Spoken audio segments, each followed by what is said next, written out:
Los eventos ocurren uno detrás del otro. Y nosotros te lo contamos. Nacionales, Locales, internacionales, política, economía. A esta hora, noticias. Estamos recibiendo en nuestros estudios al profesor Alejandro Cortés.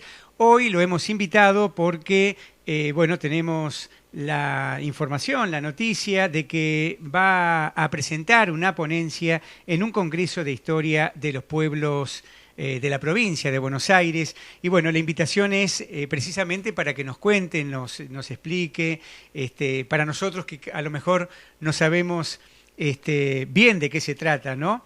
Bienvenido, Alejandro, buenos días, ¿cómo estás?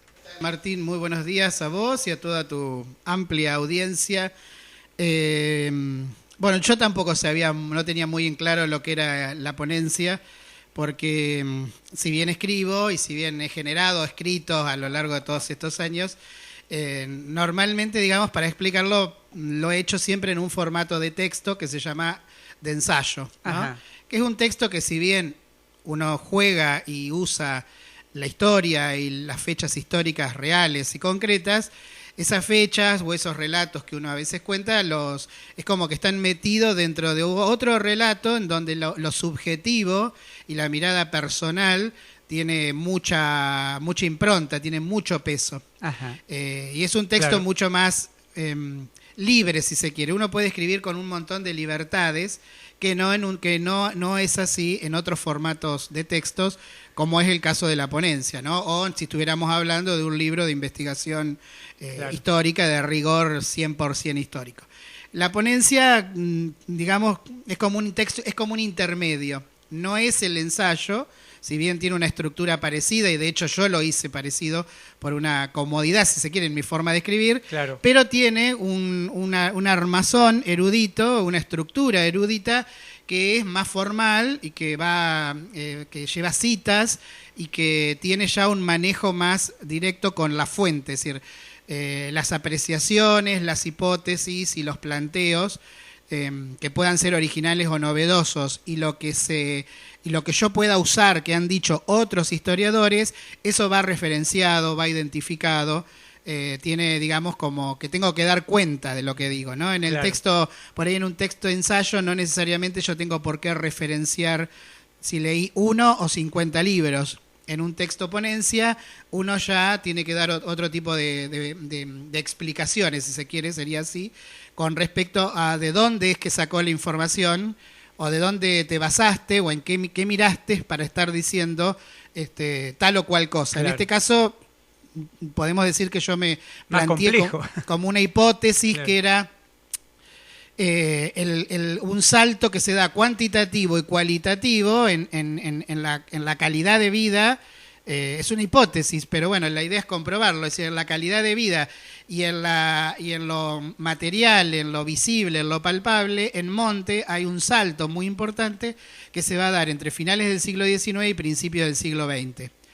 Si bien yo había estado leyendo cosas más sobre las primeras 3 décadas del siglo XX, asociadas al final del siglo XIX, la ponencia la centré más en el finales del siglo XIX, porque bueno, es una ponencia abierta, es lo que a veces también se llama un estado de cuestión, un estado de situación, que es como un planteo de una investigación donde uno da información, pero no la cierra, lo deja abierto, porque bueno, la intención es que la ponencia sea el capítulo 1 de un trabajo, quizás quede para un trabajo de 4 capítulos, en donde aportemos, o por lo menos intento aportar un poco de información sobre la historia de nuestro pueblo en los finales del siglo XIX, es decir, entre 1868 aproximadamente y el surgimiento de las fuerzas políticas masivas, mayoritarias, que en principio el radicalismo, que estaríamos hablando de 1918.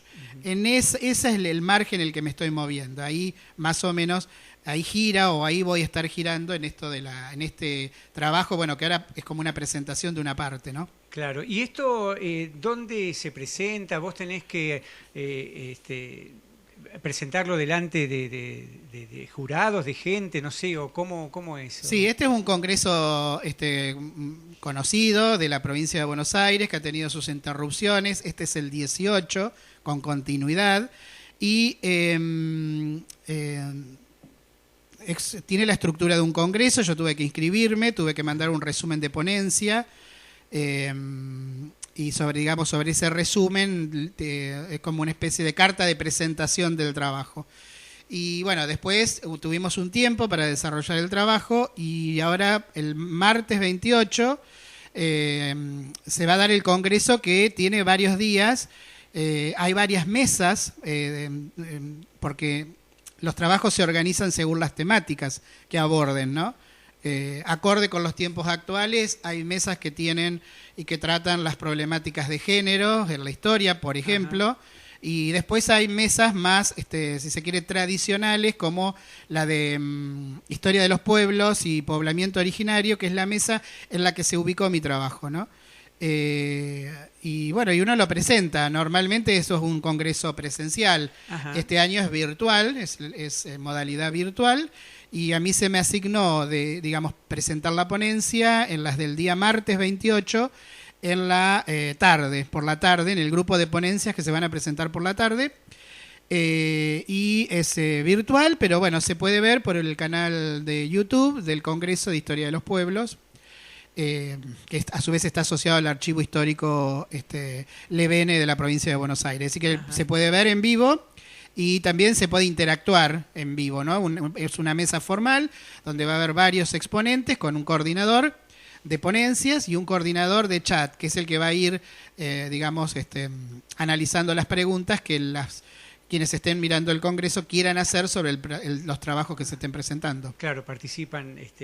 Sí, tiene un grado, a pesar de la virtualidad, han tratado de mantener un cierto grado de interactividad, ¿no? Claro. ¿Y para vos es la primera vez que participás en una ponencia? Es la ponencia? primera vez que escribo en este formato, claro. Lo cual fue todo un desafío, porque bueno, fue todo un trabajo, porque uno se acostumbra y uno ya es como que después nada cómodamente en un formato que ya lo conocés, que ya sabés cómo claro. es, que sabés los vericuetos, que sabés la estructura y demás. La ponencia me implicó un trabajito porque uno se tiene como que encajonar desde otro lugar. Y sí, es la primera vez que participo en un congreso y bueno, y es la primera vez que escribo en formato ponencia, pero bueno, era como una deuda que tenía desde siempre de escribir. Mucha claro. gente, muchos conocidos que me dicen: vos tendrías que escribir sobre la historia de Monte, pero bueno, siempre por alguna cuestión o por la profesión, o bueno, después los últimos años en la gestión hacen muy difícil, porque lleva su tiempo. Así todo esto es un trabajo. No es la gran ponencia ni es el gran trabajo, pero bueno, implicaba, 3, 4 horas por día te tenés que sentar, porque bueno, el escribir, el analizar las fuentes, claro. el cotejar datos, el poner consideración datos con otras personas, como para decir, mirá, aparece tal dato, puede ser que pasara tal cosa, cómo funcionaba. Por ejemplo, en un momento, a raíz de unas actas que leía sobre cómo los municipales traían de las grandes ciudades, de Buenos Aires, que es lo más grande que nosotros teníamos en el 1870 cerca de Monte, y bueno, charlaba con Jorge Barberini, por ejemplo, que tiene mucho conocimiento de lo cotidiano, de las cosas cotidianas, y decía, bueno, no sé, un concejal, un municipal como era Zenón Videladorna, no iba en sulky a la gran ciudad, ¿no? Uno diría ahí que iba en sulky, no. Bueno, un sulky es un medio de transporte que era más popular, más cotidiano. Seguramente andaba en sulky en el pueblo. Claro. Pero para hacer largas distancias había coches de viaje. Y bueno, ahí te interiorizás, por ejemplo, de la existencia de las famosas berlinas, tiradas por 4 caballos, con toda una estructura y un confort de un coche de viaje para hacer largas distancias, como era ir en un carruaje de Monte a otro centro urbano, ¿no? Entonces esas cosas que por ahí uno no las... Por un lado uno no las conoce.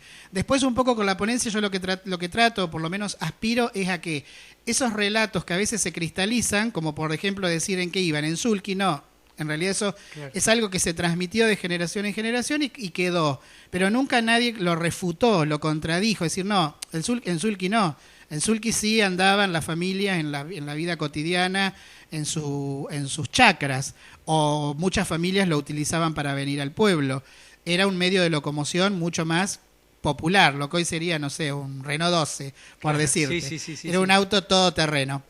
Ahora, para otro tipo de viajes y otro tipo de eventos, había otro tipo de vehículos, ¿no? Con otras características, Claro. con otro confort, con otras estructuras y mucho más, serían, digamos, una berlina, interpreto yo, era un medio de locomoción de alta gama para la época comparado con el sulky o el caballo, que eran los dos medios de locomoción más populares, si se quiere, que existían. Entonces, hay muchas de estas historias ligadas a Monte, de lo cotidiano. Después nos preguntábamos si, bueno, de dónde venía el consumo diario en Monte, es decir, de dónde venía la comida, porque no había, digamos, no había ruta 3. Claro. Hoy porque uno se imagina que la ruta 3 estuvo toda la vida, pero bueno, no había camino, estaba el camino real era de tierra, el ferrocarril recién va a llegar en 1892. Los puntos más cercanos eran Schepener y Lobos. Bueno, ¿cómo era todo ese trasvase? Porque la verdura, sí, hoy puede venir la verdura en un camión o en un container, en un tren climatizado, pero en ese momento no existía Claro, eso. Bueno, no, por supuesto. venía de las quintas. Entonces ahí vos ves que de la calle, lo que era la calle San Juan, que es la actual Eva Perón, a partir de ahí, que eso eran las afueras de Monte en 1870, bueno, ahí se ubicaban las grandes quintas, ¿no? de familias, en muchas de inmigrantes, que bueno, que desarrollaron grandes emprendimientos, si se quiere, son como pequeñas pymes de la época, en donde bueno, ahí se producían las verduras, las gallinas, los pavos, la producción de huevos y cosas adelantadas para la época, como puede ser la producción de hielo. Bueno, hay un montón de historias interesantes que van ensamblándose con el origen de las familias más tradicionales de Monte, y que van marcando, yo planteo hoy en el trabajo, ese Monte que se empieza a alejar del monte más tradicional, del Monte de la Guardia, del Monte del Fortín, para ir hacia una estructura urbana ya mucho más moderna, acorde también con los procesos políticos, sociales y económicos que estaban sucediendo a nivel país, ¿no? La verdad yo me quedaría horas escuchando la historia, escuchándote cómo la relatás, porque realmente nos haces vivir el momento, ¿no? Y en este congreso participa gente, digamos, de toda la provincia, mucha cantidad. Participa gente de todas las provincias, de toda la provincia, de todos los distritos, en gran parte hay una concurrencia importante, son varios días, son 4 días, pero calculo yo que debe haber entre 5 o 6 ponencias por bloques de horarios, calculemos 10 ponencias por día, arriba de las 50, 100 claro. Trabajos, 100 ponencias, si no hay un poquito más. Y bueno, y después hay trabajos de acá de la región, sé que está Clarita Rodríguez, que yo compartí gestión con ella estaba al frente del Museo Múlgura de Belgrano, y hay trabajos de Gustavo Recal, que es el director del Museo de Cañuelas, que ahora está trabajando en Uribe, él tiene mucha más experiencia, ha participado en todos los congresos, y un poco fue él el que también un poco me incentivó, porque en principio yo lo había desestimado a la participación, y bueno, y después me dijo que no, que cómo iba a quedar, cómo lo iba a dejar, porque por esa cuestión que uno siempre cree que uno no va a poder hacer tal cosa, ¿no? Es más que nada por una cuestión de autoestima.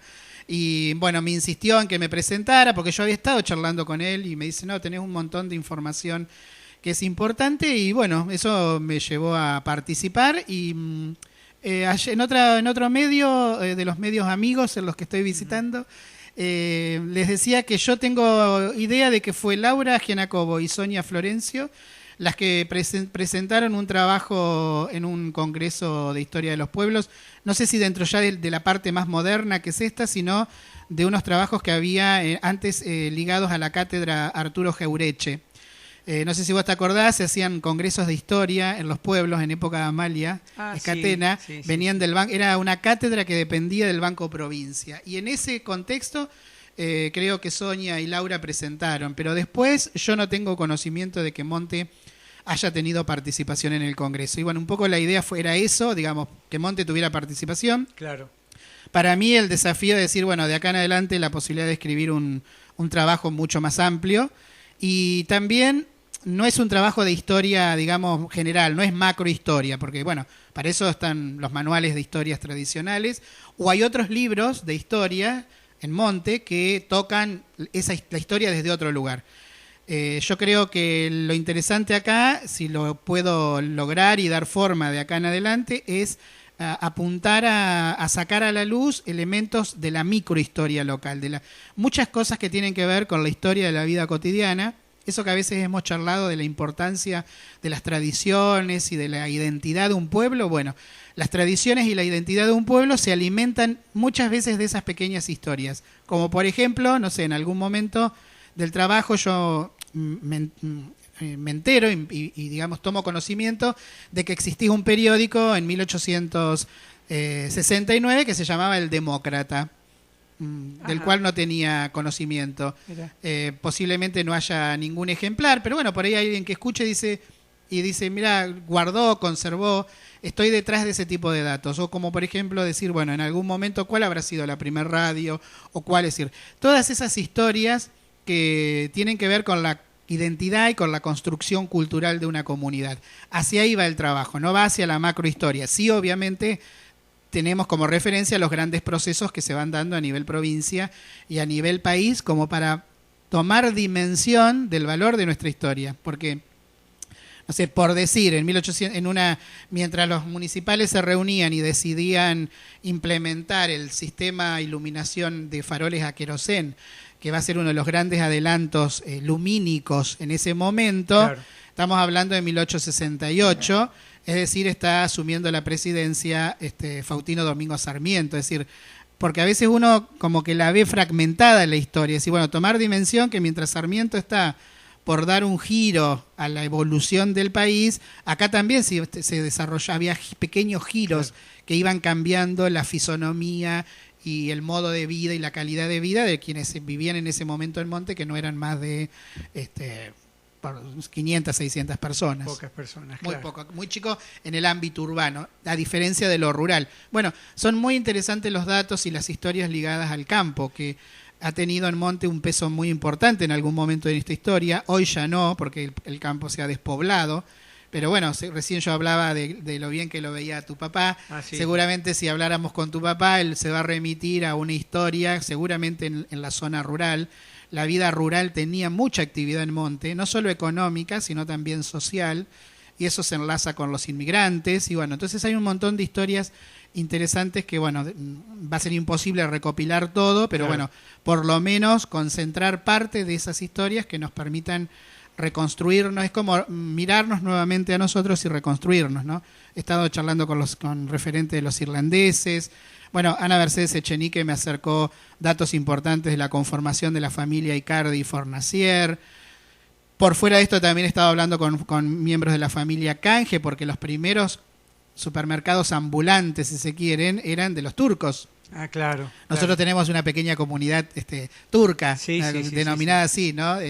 Sin entrar en el detalle del origen. Pero bueno, ¿quiénes eran? Eran los turcos los que andaban en los grandes ochatas o carromatos por las estancias o por las chacras y vendían sus cosas, ¿no? Claro. Después eso se fue modernizando, pero en principio la gran barraca que tenían, por ejemplo, me contaba también Jorge, cuando él viene a Monte, ya no estaba en pleno funcionamiento, pero una gran barraca de los hermanos Canje, bueno, son parte de esa actividad que había de la producción de cuero, la producción de cereales. Por ahí alguien lo sabe, pero en Monte había una gran producción había muchas chacras destinadas a la producción de frutas, por ejemplo, había una producción muy importante de frutas, obviamente de cereales y después oveja, ganado vacuno, pero también había caballos. Es decir, yo siempre digo, y esto sí es para romper con un relato, a veces uno escucha y se instala en las escuelas y en los funcionarios el relato de que la historia de Monte es la síntesis de Rosa, es decir, es el Fortín, Rosas y del presente lo que se pueda o lo que se quiera contar. Claro. Porque no hacemos tampoco mucha historia en tiempo real contemporáneo de lo que nos sucede, pero bueno, entonces yo siempre digo que bueno, que nosotros somos algo mucho más amplio que todo eso, y que detrás de esos grandes, que de hecho son hechos importantes, obviamente, el origen de nuestro pueblo, Rosas es un elemento central y es importante también, pero bueno, lo que planteo acá es abrir un poco el juego en la mesa de la historia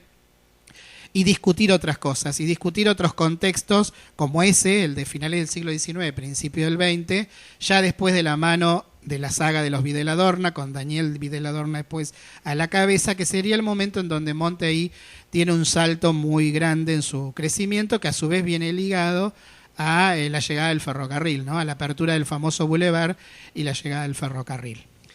Me quedé cuando hablaste de canje, del turco. Yo recuerdo que cuando era chico, mis abuelos me mandaban a comprar querosena, lo del turco canje, me decían, ¿no? Tenía que ir a comprar el querosena.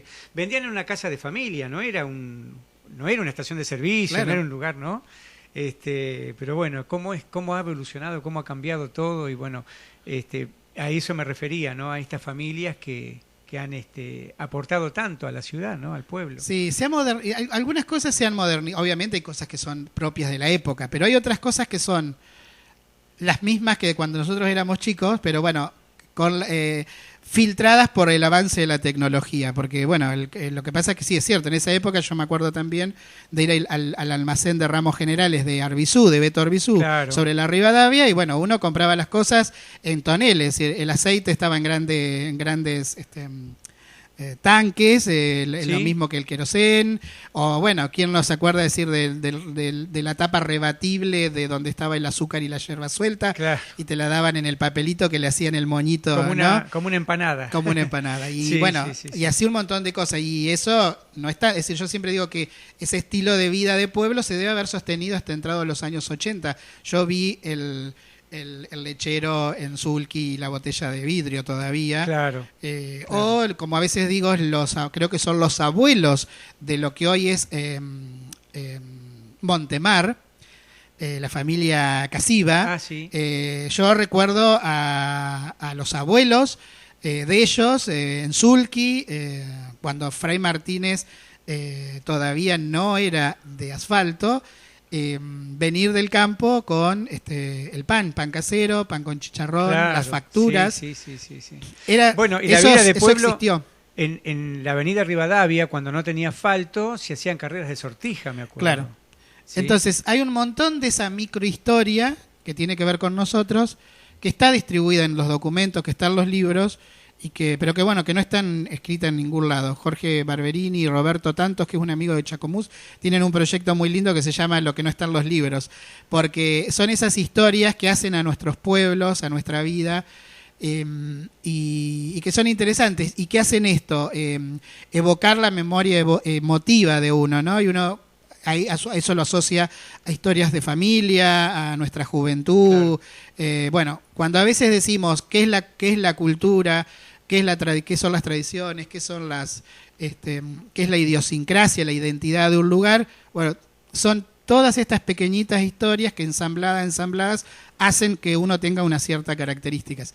Eso se va retroalimentando año a año, se transmite de generación en generación, y cada tanto la historia los pone sobre la mesa, los saca, se los mira de otra manera y te permite entender también un poco, porque uno puede llegar hasta entender por qué somos como somos, ¿no? Los montenses. Bueno, sí, hay que indagar en esos detalles del pasado para entender, bueno, que siempre decimos, bueno, somos un pueblo muy abierto, somos hospitalarios, recibimos muy bien a quienes siempre vienen acá, bueno, si buscamos vamos a encontrar gestos, actitudes y acciones en el tiempo que son propias del pueblo, que son propias de Monte, que tienen que ver con el lugar en donde nos criamos, con la forma en la que nos desarrollamos, que nos hace a su vez, qué sé yo, abiertos, pero también medio temerosos.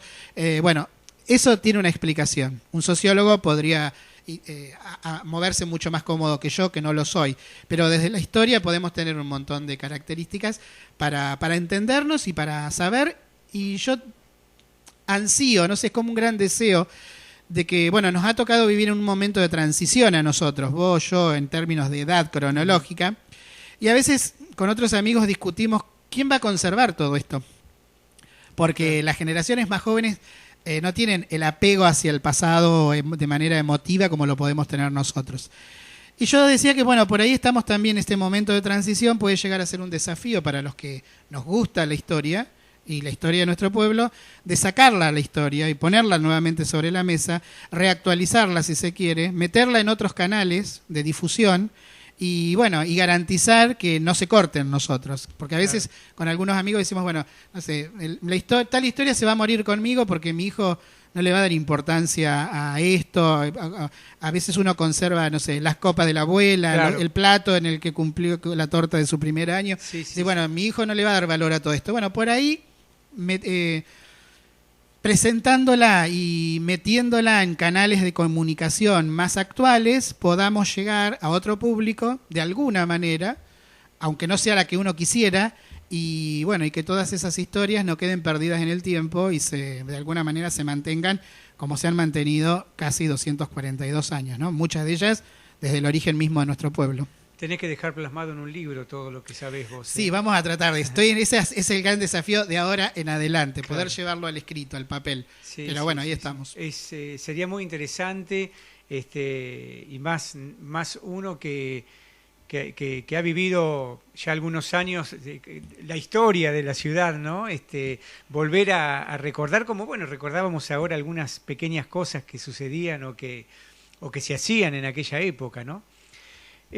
Bueno, y volviendo al Congreso, Alejandro, ¿esto después tiene alguna premiación, algo para la gente que expone? No, es la exposición, uno expone, entiendo que se puede o no, la virtualidad complejiza un poco esto de la interacción, pero en un congreso en vivo vos estás en una mesa, como estoy acá, con un micrófono ante una platea de, no sé, 200 personas que están escuchando lo que vos estás contando, y bueno, cuando se abre el congreso a la ronda de preguntas, normalmente ahí es donde vienen los cuestionamientos, ¿no? Las preguntas Mira, el otro día yo lo puse a consideración de Claudia Echenique, porque cito un trabajo de ella que hizo hace mucho tiempo sobre Monte, y bueno, y charlábamos, y ella, viste cómo es Claudia, muy minuciosa, Sí. así que fue página por página y me decía, cuando acá decís desierto, ¿desde dónde está dicho desierto?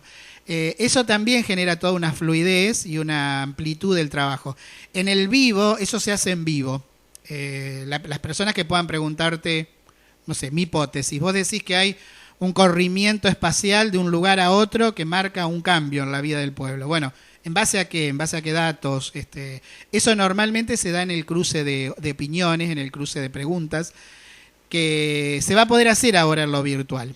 Y después el Congreso tiene bueno, eso queda grabado en el canal de YouTube, y las ponencias y los resúmenes se publican virtualmente, es decir, que cualquiera puede acceder y leer mi trabajo o todos los trabajos que se presentaron en el Congreso.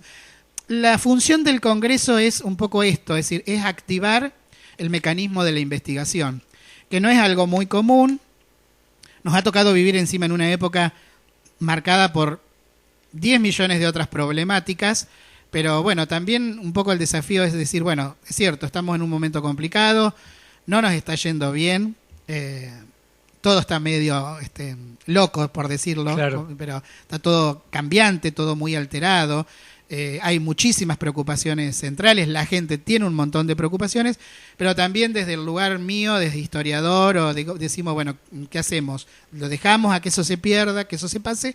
¿O generemos un espacio? Porque, bueno, por ahí hay gente que de hecho, lo hay, eso lo vi yo en mi paso por la dirección, mucha gente interesada en este tipo de historias, y decir, bueno, generemos por ahí que esto sea como un espacio de fuga, si se quiere, de alguien que, bueno, para salir de todos esos problemas que están ahí afuera, que nos aquejan todos los días, decir, bueno, me pongo a leer un poquito de esto, y por ahí se activa esto que te decía, se activa la memoria emotiva, Claro. y por ahí uno le encuentra en esa conexión de volver a su pasado, de volver a su niñez, de volver a las historias de sus padres, de sus abuelos.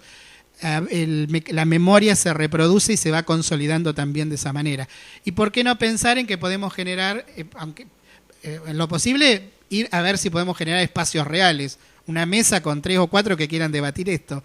Pero por ahí no, ¿por qué no espacios virtuales, personales, en la casa de cada uno, donde diga, mira, voy a chusmear a ver qué dice acá, y seguramente haya algún dato, una fecha, un nombre de alguna familia que diga, mi abuelo me contaba que... Claro. Y ahí es como se rearma la estructura de la memoria emotiva, pero también de la memoria histórica que cada uno tiene. Y bueno, y por ahí de esa manera contribuimos a que la gente pueda pensar, escuchar, ver o distraerse con otras cosas, que puede ser un distractivo bien hecho y obviamente con la rigurosidad de la historia. También pensar, decir, bueno, ¿por qué no puede llegar a ser un distractivo hoy en día? Claro. Quizás es un gran desafío, no es lo más común, hay otras cosas mucho más atractivas, pero bueno, estaría, digamos, como que uno dice, bueno, no tengo la responsabilidad, pero sí tengo la posibilidad de hacer un aporte y bueno, por lo menos intentarlo. Y esto, el público común, digamos, cualquier persona puede acceder a ver esta transmisión. Sí, se entra, es un canal de YouTube, uno puede entrar. Ajá. Que estimo que yo después voy a pasar el enlace, pero yo he hecho cosas virtualmente y normalmente el canal de YouTube es una señal que está abierta, uno como que se enlaza al canal y puede ver, podés participar o simplemente podés ver o podés pedir participación para opinar. Ajá. O simplemente te metés como vemos un documental o una película. Claro. O escuchamos a un cantante, nos metemos a YouTube, buscamos y va a estar el Congreso transitando. Y después estoy ahí evaluando para la impresión en formato papel. Si bien ahora circularon algunos trabajos, pero ya esos trabajos ya tienen correcciones. Pero bueno, la idea es, ya estoy averiguando de llevarlo al papel. Lo que pasa es que ahora estoy viendo si lo llevo al papel, a la ponencia sola, o espero un poquito y puedo llegar a hacerle un agregado y bueno, y llevar al digamos un 50% de lo que podría ser el trabajo final, como repartiéndolo en dos partes. Pero bueno, porque también hay mucha gente que me dice, decime que yo quiero la gente le gusta el papel, Claro. A mí también Sí, me sí, gusta sí. a veces por lo menos borronear, leer sobre el papel. Pero bueno, en principio también la idea es difundirlo por medios virtuales, electrónicos, correos, a todos aquellos gente que lo ha escuchado en las redes o lo ha visto y me ha dicho lo puedo leer, yo le mando el archivo, pero la idea es dejar una impresión, en principio una pequeña impresión escrita. Bueno, realmente es un gusto hablar con vos, Alejandro. Estaría todo el tiempo porque está muy bueno escucharte, explicás muy bien las cosas y nos contás muy bien la historia de Monte. Te tenemos que desear todo lo mejor para este congreso y bueno, seguramente que vamos a estar charlando un poco más adelante sobre el balance, sobre lo que fue y sobre tu primera experiencia, ¿no? en esto de una ponencia. Sí, Martín, muchas gracias por el espacio, por la posibilidad que siempre me has dado de transmitir lo que he estado haciendo. A veces charlo con amigos que, bueno, en definitiva ha sido mi línea editorial, ya voy para 30 años de profesión en el campo de la educación, en la historia y siempre haciendo aportes a la cultura de este pueblo. A veces más cercano, a veces más lejano, en función de lo que me dejan o no me dejan hacer. Pero a veces también uno está en su casa, en este contexto en el que nos ha tocado, y uno dice, bueno, ¿cómo contribuyo yo desde mi trabajo, desde mi profesión, ¿no? Claro. Porque uno dice, no es momento ahora, pero bueno, quizás, ¿por qué no pensar en que es un momento que puede ser interesante para que podamos debatir, para que podamos abrir nuestra historia, para que la podamos mirar nuevamente, para que podamos analizarla desde otro lugar? Pienso, ¿por qué no decir, bueno, yo no soy, nosotros, es decir, el intendente hace lo suyo, el consejo deliberante hace lo suyo, los docentes en las escuelas hacen su trabajo y decir, bueno, a ver, los 4 o 5, ¿cuántos somos los realmente interesados en sostener la historia de este pueblo? Bueno, sentémonos en una mesa y digamos, bueno, a ver, ¿qué podemos aportar como historiadores al presente de Monte? Claro. Lo podemos analizar por ahí, en la historia hay algunas respuestas a algunas cuestiones que nos están aquejando hoy en día. O no, o debatirla o cuestionarla, es decir, romper esa tendencia a cristalizarlo al relato y repetirlo como si nosotros fuéramos nada más que el Fortín, la empalizada, el Fortín y la leyenda de Huecubú. Hay otra historia y bueno, abrámosla, pongámosla sobre la mesa y bueno, y aprovechemos la enseñanza de una ciencia social como es la historia, quizás para hacer el aporte desde nuestro lugar a todas esas necesidades que seguramente hay y también a todos esos aportes, en este caso intelectuales, que por ahí se pueden hacer para mejorar la calidad de vida nuestra ya de cara ni siquiera para ahora, ya de cara al futuro, ¿no? Diciendo, bueno, si anhelamos ser una comunidad 100% turística, bueno, no puede ir disociada de esto, no puede ir disociada de lo cultural y no puede ir disociada del estudio de su historia, porque ¿qué es lo que le vamos a vender al turista, si se quiere? ¿Qué historia le vamos a contar al que viene? Bueno, quizás estas historias hoy, dormidas en las actas o en los libros, pueden llegar a ser anzuelos muy interesantes para el turista, que sale en busca a veces de toda esa historia, ¿no? Porque viene de las grandes ciudades, con una cultura totalmente distinta, y muchas veces buscan estas cuestiones sencillas, ¿no? Que tienen que ver con... Y a veces esas cuestiones sencillas están en las historias de los pueblos, en Monte como en muchos pueblos de la región. Pero bueno, yo creo que nosotros tenemos mucha posibilidad de ensamblar lo turístico con lo cultural y con lo histórico. Muchísimas gracias, Alejandro, por venir y por estar con nosotros, y bueno, todo lo mejor para vos. Gracias, Martín, y bueno, nos vemos en cualquier momento. Gracias. Con nosotros el profesor Alejandro Cortés. Estas fueron las noticias.